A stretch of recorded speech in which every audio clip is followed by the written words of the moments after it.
बिस्मिल्लाहिर्रहमानिर्रहीम।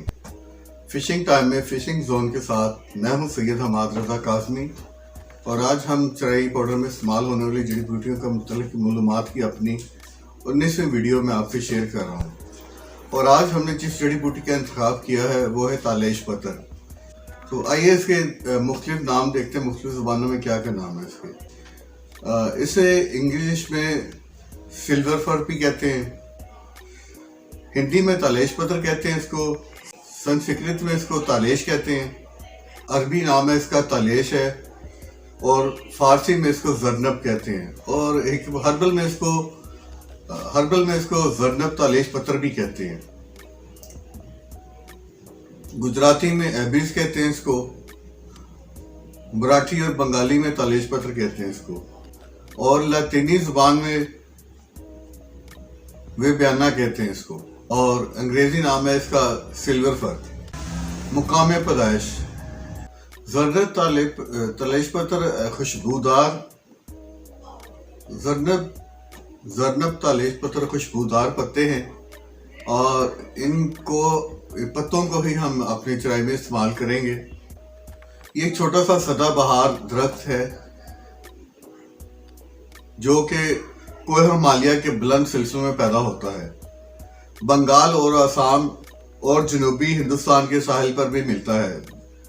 कांगड़ा और शिमला के पहाड़ों पर भी इसके दरख्त आम मिलते हैं। कलकत्ता तालेश पत्तर की एक बड़ी मार्केट है।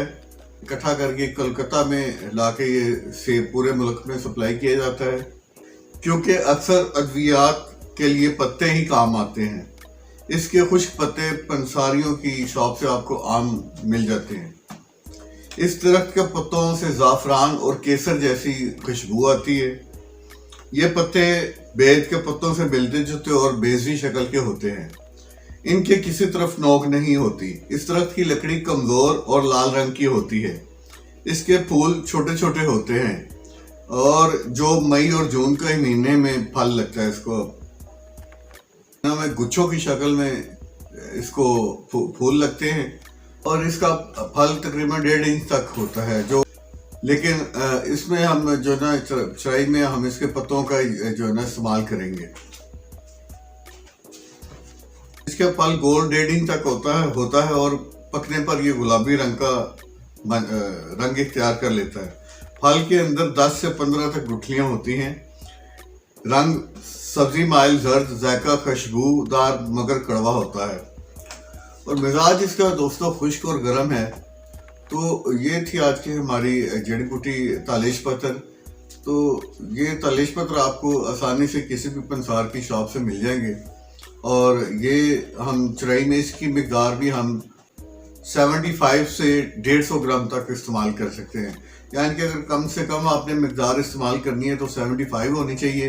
अगर आप ज़्यादा से ज़्यादा मिकदार इस्तेमाल करना चाह रहे हैं चराई में तो 150 होगी। जैसे कि दोस्तों मैं बताता चलूँ आपको कि मेरी हर वीडियो के नीचे जड़ी बूटी की जो है इस्तेमाल और नीचे तफसील में अपने सारी मैंने कम से कम मिकदार और से ज़्यादा मिकदार सबकी शेयर की हुई है। तो मेरे दोस्तों ये थी आज की जड़ी बूटी। तो जिन लोगों ने मेरे अभी चैनल को सब्सक्राइब नहीं किया वो मेरे चैनल को सब्सक्राइब करें ताकि मेरे आने वाली वीडियो आप तक पहुंच सके। दुआ में याद रखें। खुदा हाफिज़।